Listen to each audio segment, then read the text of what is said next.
Hi guys, it's the Power BI guy here, and today I'm going to show you how to create a dynamic slicer that changes the values in your visuals based on different measures. So your slicer is actually a selection of the measures in the visual. Now, what do I mean by this? So for example, I have a slicer here that has total sales. Total sales is one calculation that I've created before, and if I select that, now this is going to give me the values in this, the total sales for this breakdown. But let's say I wanted to see the number of orders that these categories have had. That is a separate measure. If I click orders, this is now actually going to change the values to a different measure in our visuals. And once again, if I click net profit, this is using a different measure also. So this is a really neat trick where you want to give the end user more flexibility. Instead of having multiple visuals with different metrics, you can actually have one visual that you can filter many measures, many metrics by, reducing report space. So without further ado, let's go ahead and start this lesson. Now, the first thing that you need to do is create the measures that you want for the end user. What are the values, the calculations that you need to create to put into your visuals? Now, in my case, I'm using 3-4 simple measures: total sales sum, an orders count, net profit, etc. All you have to do is create these measures based on your requirements, and I won't show you how to do that because this is highly dependent on your requirements. The aim of this video is to show you how to create that dynamic slicer based on measures that you've created. So once you've created your measures and you've got that set, your end calculations, we need to move on to the next step. Now, the next step is we now have to create a selection table. What I mean by this is our slicer now has these four different titles, or 4 different selections that we can change our measures by. We need to actually give Power BI the information about what these headers, what these titles are going to be. So for example, total sales, we need to actually tell Power BI what this is. So what we need to do is create a selection table. If you go to home and click enter data, you can now create a new table. What you need to input into this table is the headers of the selections. So I'm going to call this dynamic slicers, the dynamic slicer, and selection headers. I'm going to name the column selection headers. And what we want to input into the rows is the selections. So I'm using 4 measures. One of them was total sales. So that is what the end user is going to see in the slicer, is a total sales selection, and orders. Then there's a net profit calculation that I had, and then for the 4th one it was percentage total sales. So those are the 4 measures that I want the user to filter by. Now you can name this anything depending on your use case, but that's what I've named them. Now there's a neat little trick that if you want to order your slicers by order your headers by a certain ranking, for example, we want total sales at the top of the filter, then we want percentage total sales, then we want net profit. We need to give this an order number. So create another column, call this order ID, for example, put the number 1 for the highest ranking, the first rank. I'm going to put percentage total sales as the 2nd, net profit as the 3rd, then orders as the 4th, and then we can sort our filter by this number hierarchy. So I'm going to click load, and we have now loaded in our selection table. And let me actually input this into a table so you can see what this is doing. So that new column that we just created, and as you can see, we now have a filter with our selections. At this stage, this isn't going to slice anything, which is fine. That's what we expect because no data has actually been connected to that table.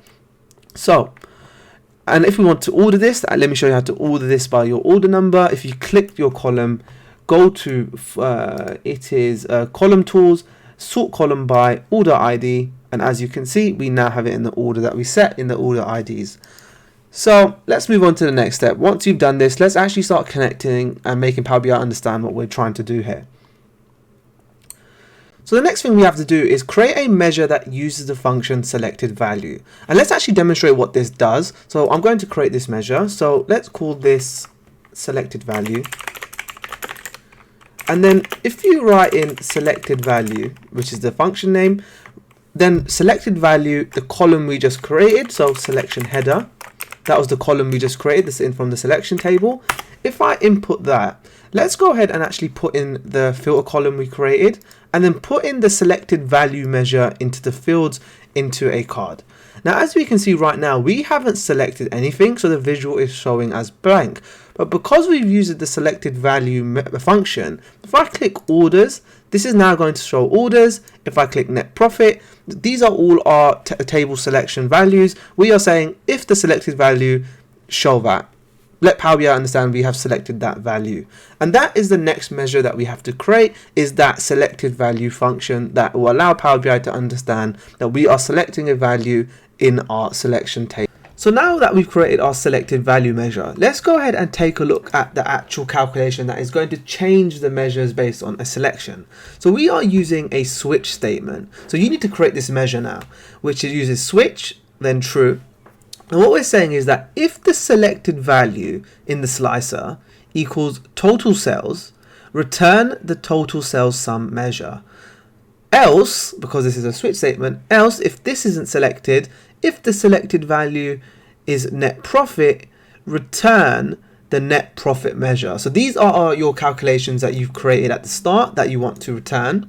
And the selected example, that is actually your selected value measure. So this is what's actually telling Power BI that if you selected the value in your selection table and it is total sales, return the total sales sum measure, and else net profit, etc, etc. It's a very simple if statement logic. All we've done is use selected value, which was the selected value measure we used previously. We're now putting that as the input. So if that has been selected, return a measure. And for your final statement, so once you've gone through all your roles, you want to put in, let's say, select value so that it's not blank. So if none of the selections are made, return select value so the end user sees that. So that's actually the final measure. Let's actually now input that into a visual so you can see how that works. So I'm going to put in a chart, and then let me put in an axis. So for this store type, and then that final measure, we need to put that into the value. That measure we just created with the switch, that needs to go into the value section because that is going to adjust based on our selection. So if I click orders, as you can see, it is changing based on our selection, because Power BI, we have told Power BI that if the selected value is total sales, return the total sales sum measure.